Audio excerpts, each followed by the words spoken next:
పత్రికా సమావేశంలో స్థానిక పార్లమెంటు సభ్యులు రెండవసారి గెలిచిన తర్వాత కాంగ్రెస్ పార్టీ పైన సీనియర్ కాంగ్రెస్ నాయకులు సుదర్శన్ రెడ్డి గారి పైన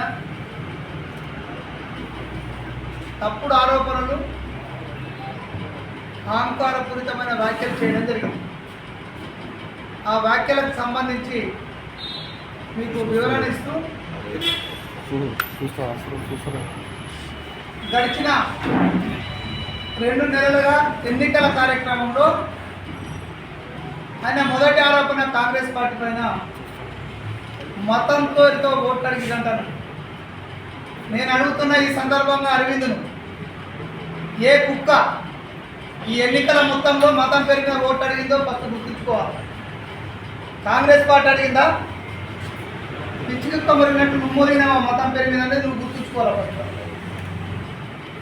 రెండవ అంశం, ప్రధానంగా సుదర్శన్ రెడ్డి గారి పైన కాంగ్రెస్ పార్టీ పైన 200 రూపాయలు పంచిండ్రని మా పైన ఆరోపణలు చేసింది. మేము పంచినమా పంచలేమని ఒక క్షణం పక్కకు పెడితే ఈ పార్లమెంట్లో నేరుగా రికార్డెడ్ ఎవిడెన్సెస్ ఉన్నాయి. ఐకేపీ ఆర్పీల ద్వారా ప్రతి మహిళకు 300 రూపాయలు పంచింది నువ్వా కాదా? దానికి ఈరోజు ప్రతి గ్రామంలో మా వాళ్ళు ఆర్పీల వద్ద రికార్డ్ ఎవిడెన్సెస్ తీసుకున్నారు.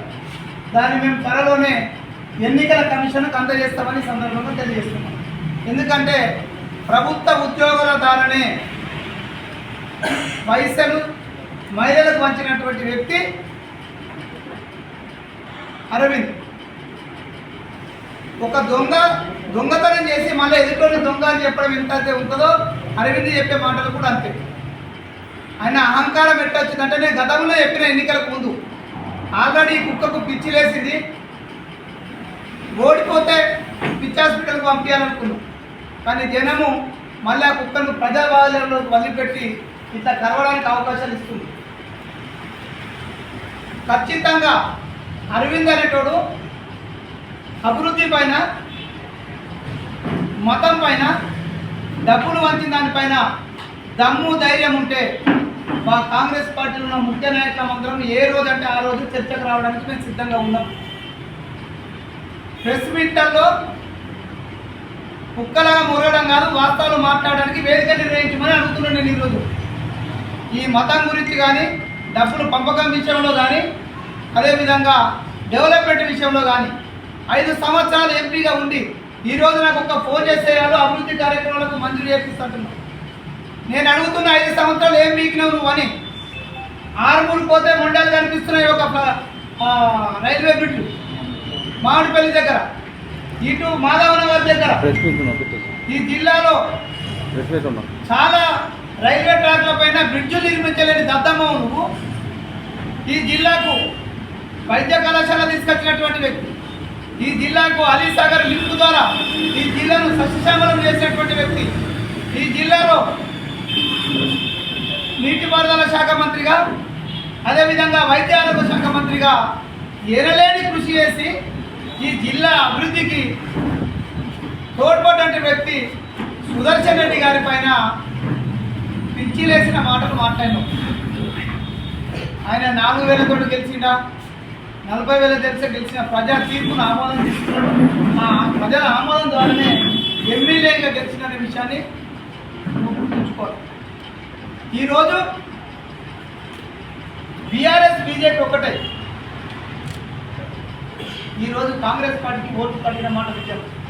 మేము ఆ తీర్పును శిరసా వహించి కాంగ్రెస్ పార్టీ దాన్ని ఆహ్వానించింది. కానీ నువ్వు గెలవలేము అని గత 2 నెలలుగా టెన్షన్లో ఉన్నటువంటి నువ్వు ఆశ్చర్యకరంగా గెలవడం ద్వారా నీకు పిచ్చిలేసి మాట్లాడినట్టు మాట్లాడుతుంది. మేము చెప్తున్నాం, ఖబర్దార్ కొడుకులారా, ఇంకొకసారి ఇటువంటి తప్పుడు మాటలు మాట్లాడుతుంది. డెవలప్మెంట్ విషయంలో గత 30 సంవత్సరాలుగా సుదర్శన్ రెడ్డి గారు అధికారంలో ఉన్నప్పుడు ఏం డెవలప్మెంట్ చేసిండు? ఎవరు అవినీతి పరుడు అంటున్నాడు సుదర్శన్ రెడ్డిని. ఎవడు అయ్యే పేరు చెప్పుకొని గేట్ల దగ్గర ఉండి సూట్ కేసులు తీసుకున్నాడు ఎవడు? నీ నాన్న పీసీసీ ప్రెసిడెంట్ ఉంటే గేట్ల దగ్గర ఉండి సూట్ కేసులు తీసుకున్నాడు నువ్వు కాదు. అవినీతి పరుడు నువ్వు, అవినీతి డబ్బుకు ఉంటున్నాడు నువ్వు. సుదర్శన్ రెడ్డి గారిని అవినీతి పరుడు అంట. ఒక్క చూపి మచ్చలేని నాయకుడుగా ఈ జిల్లాలో ఉన్నటువంటి సుదర్శన్ రెడ్డిని చెప్పు. మా కాంగ్రెస్ పార్టీలో ఈరోజు ఎవరు? ఓ మహేష్ కుమార్ గౌడ్, ఓ భూపతి రెడ్డి, ఓ ఈరవత్ అనిల్, సుదర్శన్ రెడ్డి, మా జీవన్ రెడ్డి, వీళ్ళు ఎవరన్నా డబ్బులు తీసుకొని, మా మాజీ ఎంపీ మధుయాసి గౌడ్, వీళ్ళు ఎవరన్నా డబ్బులు తీసుకున్నట్టు అవినీతి ఆరోపణలు ఒక్క రుజువు చేస్తే మేము ఎందుకంటే దానికి అని చెప్పుకున్నాం. ఈ సందర్భంగా తప్పుడు మాటలు అలవాటు పడిన వ్యక్తి నువ్వు పెద్ద దొంగవు. అబద్ధాలు మాట్లాడడంలో నిన్ను మించినటువంటి సన్యాసి దద్దమ్మ ఎవరు కూడా లేడు. ఇది ప్రజలకు చెప్పాల్సిన అవసరం ఉంది కాబట్టి చెప్పాల్సి వస్తుంది. మీరు ఏ భాషను వాడితే మేము అదే భాషను వాడతామని గుర్తుంచుకోండి. ఎందుకంటే వాళ్ళను గోడ కొట్టినప్పుడు నువ్వు ఎంత స్పీడ్ కొడితే అంతకు రెట్టింపు స్పీడ్ తోటే వాపసు వస్తాయని మీరు గుర్తుంచుకుంటే బాగుంటుంది. నిజంగా నీ గెలుపు, నువ్వు నిజాయితీపరుడివి. మతం మీద, అభివృద్ధి పైన, అదేవిధంగా డబ్బులు పంచిన దానిపైన చర్చకు సిద్ధమైతే సమయం నువ్వు చెప్పు, మేము ఆ సమయానికి రావడానికి సిద్ధంగా ఉన్నామని సందర్భంగా అరవింద్కు సవాల్ విసురుతున్నాం. ఇంకోసారి మా నాయకుల పైన తప్పుడు ఆరోపణలు చేస్తే తోడుకలు ఇస్తామని సందర్భంగా తెలియజేస్తాం.